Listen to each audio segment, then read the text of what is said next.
Olá, irmãos, sejam bem-vindos à Escola Bíblica da Primeira Igreja Batista de Irajá, para nós estudarmos juntos a boa palavra de Deus. O convite é que você inscreva-se no canal, ative as notificações e compartilhe os nossos vídeos.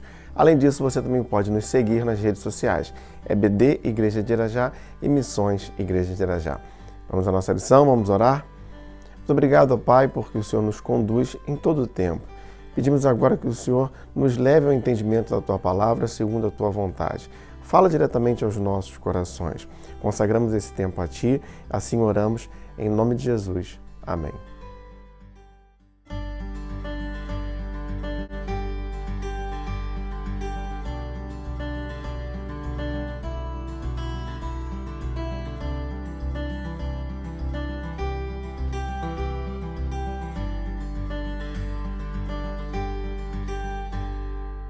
E nós seguimos estudando nesse trimestre as cartas de Paulo. Utilizamos para isso a revista Compromisso, da editora Convicção. O título da lição de hoje, A Amplitude do Ministério Pastoral. 1 Timóteo, capítulo 5, versos de 1 a 8, diz assim o texto. Não repreenda asperamente ao homem idoso, mas exorte-o como se fosse o seu pai.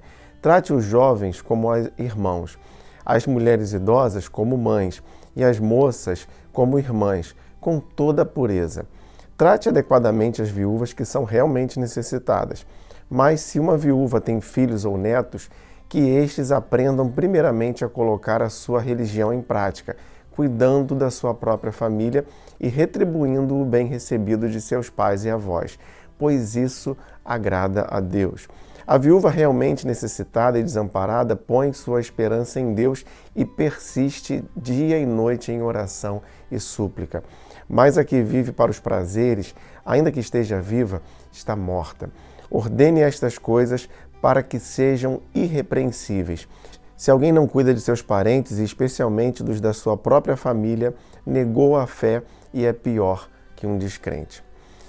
Paulo aqui está orientando a Timóteo sobre como tratar os diversos tipos de pessoas em seus ministérios, de modo a obter êxito, mesmo que haja alguma necessidade de aplicar disciplina. Gálatas capítulo 6, verso 1. Irmãos, se alguém for surpreendido em algum pecado, vocês que são espirituais deverão restaurá-lo com mansidão. Cuide-se, porém, cada um para que também não seja tentado. Então, cada grupo de pessoas tem uma forma de exortação e Paulo orienta que isso seja feito com pureza. Por exemplo, para as viúvas, o foco é na condição familiar, necessidade encontrada e também na idade. O cuidado, então, ele não pode faltar para quem realmente está necessitado. Mas no exemplo aqui das viúvas, se elas têm filhos, esses filhos devem cuidar delas, pois isso agrada a Deus. Já as que não têm família, essas devem ser socorridas pela igreja. Isso nos mostra sobre a amplitude do ministério pastoral, que deve estar atento às necessidades dos crentes. Os cuidados com o rebanho em sua totalidade. 1 Timóteo capítulo 5, versos de 9 a 16. Diz assim o texto. Nenhuma mulher deve ser inscrita na lista de viúvas, a não ser que tenha mais de 60 anos de idade, tenha sido fiel a seu marido e seja bem conhecida por suas boas obras, tais como criar filhos, ser hospitaleira, lavar os pés dos santos, socorrer os atribulados e dedicar-se a todo tipo de obra. Não inclua nessa lista as viúvas mais jovens, pois quando os seus desejos sensuais superam a dedicação a Cristo, querem casar. Assim, elas trazem condenação sobre si, por haverem rompido o seu primeiro compromisso. Além disso, aprendem a ficar ociosas, andando de casa em casa, e não se tornam apenas ociosas, mas também fofoqueiras e indiscretas, falando coisas que não devem. Portanto, aconselho que as viúvas mais jovens se casem, tenham filhos, administrem suas casas e não deem ao inimigo nenhum motivo para maledicência. Algumas, na verdade, já se desviaram para seguir a Satanás. Se alguma mulher crente tem viúvas em sua família, deve ajudá-las. Não seja a igreja sobrecarregada com elas, a fim de que as viúvas realmente necessitadas sejam auxiliadas. Bom, ainda sobre os cuidados com o rebanho em sua totalidade, Paulo aqui segue utilizando o exemplo das viúvas, detalhando a situação. O que devemos perceber aqui é que Paulo está ensinando sobre a importância de haver critérios específicos para os auxílios àqueles que estão realmente necessitados. Deixar de cuidar dos que precisam é algo muito sério. Paulo compara quem deixa de cuidar do carente a um descrente, justamente pela ideia de que o amor de Cristo em nós, ele deve nos impulsionar a levar esse cuidado ao próximo, sobretudo aos nossos. Também há de se ter cuidado com aqueles que, de certa forma, abusam, querendo apenas receber provisão, serem servidos, mas vivendo uma vida ociosa e desregrada. Irmãos, a igreja tem a função de auxílio, sim, nós sabemos disso, mas esse auxílio deve ser criterioso, para não apenas estar ajudando um grupo pequeno e específico. Os que realmente precisam devem ser auxiliados. Honras ao presbítero fiel e o tratamento aos infiéis. 1 Timóteo capítulo 5, versos de 17 a 22. Os presbíteros que lideram bem a sua igreja são dignos de dupla honra, especialmente aqueles cujo trabalho é a pregação e o ensino. Pois a Escritura diz: não amordace o boi enquanto está debulhando o cereal, e o trabalhador merece o seu salário. Não aceite acusação contra um presbítero se não for apoiada por 2 ou 3 testemunhas. Os que pecarem deverão ser repreendidos em público, para que os demais também temam. Eu o exorto solenemente diante de Deus, de Jesus Cristo e dos anjos eleitos, a que procure observar essas instruções sem parcialidade e não faça nada por favoritismo. Não se precipite em impor as mãos sobre alguém e não participe dos pecados dos outros. Conserve-se puro. Bom, agora o foco aqui do apóstolo Paulo está sobre os ministros do Evangelho. Os ministros que são fiéis devem ser honrados e sustentados com dignidade para que estejam focados na pregação e no ensino da palavra e também na vida santa de oração. Trazendo para nossos dias aqui, é muito importante observar que a igreja ela tem que cuidar do sustento do seu obreiro, estando atenta não apenas a um valor mensal pago ao obreiro, mas também aos cuidados com a saúde, os impostos, a previdência, enfim, tudo isso para que o obreiro ele seja honrado e possa dedicar-se à obra, ao trabalho exclusivo que tem feito. Mas falando sobre disciplina do obreiro, se em algum momento for necessário essa disciplina, essa deve ser feita com a presença de testemunhas para que tudo seja feito no temor do Senhor, sem parcialidade e sem preconceito. Os cuidados com a saúde do ministro de Deus. Primeira carta de Paulo a Timóteo, capítulo 5, versos de 23 a 25. Não continue a beber somente água, tome também um pouco de vinho por causa do seu estômago e das frequentes enfermidades. Os pecados de alguns são evidentes, mesmo antes de serem submetidos a julgamento, enquanto que os pecados de outros se manifestam posteriormente. Da mesma forma, as boas obras são evidentes, e as que não o são não podem permanecer ocultas. Bom, Paulo aqui está falando sobre os cuidados com a saúde do obreiro Timóteo. O jovem sofria de algum tipo de problema estomacal, havendo autores até que apontem a possibilidade de tratar-se de algo somatizado por conta do estresse causado pelo próprio ministério. Mas enfim, Paulo, ele com seu vasto conhecimento, ele recomenda a ingestão de vinho, sendo uma espécie de medicamento para aquela situação específica. E na parte final do capítulo, Paulo aqui relembra que Deus vê todas as coisas, sejam boas ou más. Nada está oculto, tudo será revelado. Essa citação é feita quando fala do julgamento daqueles que estão vivendo em pecado. Isso em consonância com o Evangelho de Lucas, capítulo 12, verso 2, que diz assim: não há nada escondido que não venha a ser descoberto, ou oculto que não venha a ser conhecido. E Paulo ainda recomenda a prática de boas obras. Essas são benéficas à comunidade. E ainda que a maldade esteja operando por algum tempo, ela será revelada. Não subsistirá por muito tempo. As boas obras têm consistências eternas. Os deveres dos servos. Primeira carta de Paulo a Timóteo, capítulo 6, versos 1 e 2. Todos os que estão sob o jugo da escravidão devem considerar seus senhores como dignos de todo respeito, para que o nome de Deus e o nosso ensino não sejam blasfemados. Os que têm senhores crentes não devem ter por eles menos respeito pelo fato de serem irmãos. Pelo contrário, devem servi-los ainda melhor, porque os que se beneficiam do seu serviço são fiéis e amados. Ensine e recomende essas coisas.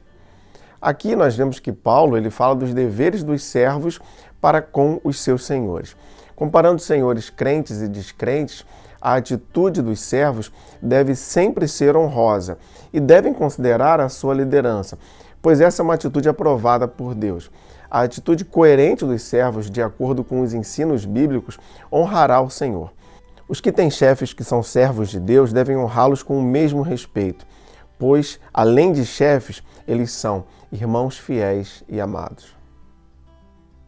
Os cuidados com ele mesmo e o perigo da cobiça. 1 Timóteo, capítulo 6, versos de 3 a 10. Se alguém ensina falsas doutrinas e não concorda com a sã doutrina de nosso Senhor Jesus Cristo e com o ensino que é segundo a piedade, é orgulhoso e nada entende. Esse tal mostra um interesse doentio por controvérsias e contendas acerca de palavras, que resultam em inveja, brigas, difamações, suspeitas malignas e atritos constantes entre pessoas que têm a mente corrompida e que são privados da verdade, os quais pensam que a piedade é fonte de lucro. De fato, a piedade com contentamento é grande fonte de lucro, pois nada trouxemos para esse mundo e dele nada podemos levar. Por isso, temos o que comer e com o que nos vestir. Estejamos com isso satisfeitos. Os que querem ficar ricos caem em tentação, em armadilhas e em muitos desejos descontrolados e nocivos, que levam os homens a mergulharem na ruína e na destruição. Pois o amor ao dinheiro é a raiz de todos os males. Algumas pessoas, por cobiçarem o dinheiro, desviaram-se da fé e atormentaram a si mesmas com muitos sofrimentos. Aqui Paulo ele fala sobre os cuidados pessoais que Timóteo deveria ter em relação ao trabalho do Senhor. Um deles é a cobiça. Isso é algo muito prejudicial a todos nós. Paulo comparava a vida piedosa com o estilo de vida arrogante, o que é algo totalmente distorcido em relação à palavra de Deus. Nesse sentido, Timóteo ele é advertido, então, a lembrança de que nada levamos desse mundo. Portanto, o apego a riquezas é algo muito lamentável. Vale lembrar que não há problema em ter riquezas. Elas são uma bênção de Deus para nós. Mas há sim um grande problema, uma vez que estamos apegados a elas, pois elas facilmente ocuparão o lugar de Deus em nossos corações. A recomendação, em todos os casos, é o agir com piedade diante dos homens, pois isso será grande fonte de riqueza espiritual. Seguindo o texto, os versos de 11 a 21. Você, porém, homem de Deus, fuja de tudo isso e busque a justiça, a piedade, a fé, o amor, a perseverança e a mansidão.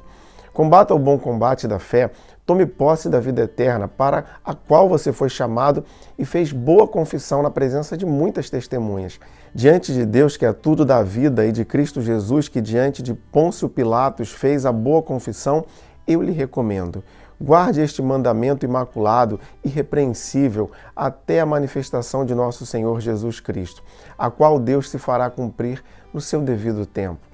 Ele é bendito e único soberano, o Rei dos reis, Senhor dos senhores, o único que é imortal e habita em luz inacessível, a quem ninguém viu e ninguém pode ver. A ele sejam honra e poder para sempre. Amém. Ordene aos que são ricos no presente mundo que não sejam arrogantes nem ponham sua esperança na incerteza da riqueza, mas em Deus, que de tudo nos provê ricamente para a nossa satisfação. Ordene-lhes que pratiquem o bem, sejam ricos em boas obras, generosos e prontos para repartir. Dessa forma, eles acumularão um tesouro para si mesmos, um firme fundamento para a era que há de vir, e assim alcançarão a verdadeira vida. Timóteo, guarde o que lhe foi confiado, evite as conversas inúteis e profanas e as ideias contraditórias do que é falsamente chamado conhecimento. Professando-o, alguns desviaram da fé. A graça seja com todos vocês. A conclusão aqui da carta é o chamado a uma vida exemplar, a fugir do estilo de vida imoral, priorizando então a fé, o amor, a constância e a mansidão. O testemunho é algo muito importante, ele demonstra à sociedade os gloriosos valores do reino. Essa é uma responsabilidade da igreja, viver como Jesus viveu, mostrando esses valores ao mundo. E também como igreja nós devemos ser generosos e solidários. Isso produzirá para nós riquezas eternas e impactará a vida dos demais. Que o Senhor nos abençoe através do estudo da sua palavra. Vamos orar mais uma vez?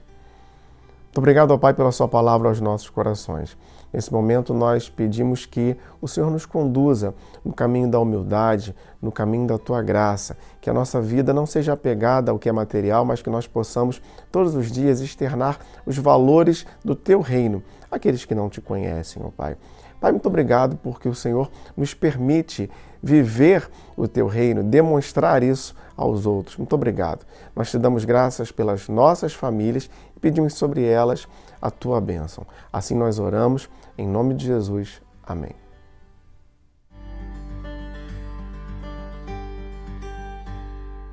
E se você deseja entrar em contato conosco enviando sua dúvida ou comentário, você pode fazer isso através do nosso e-mail ou das redes sociais.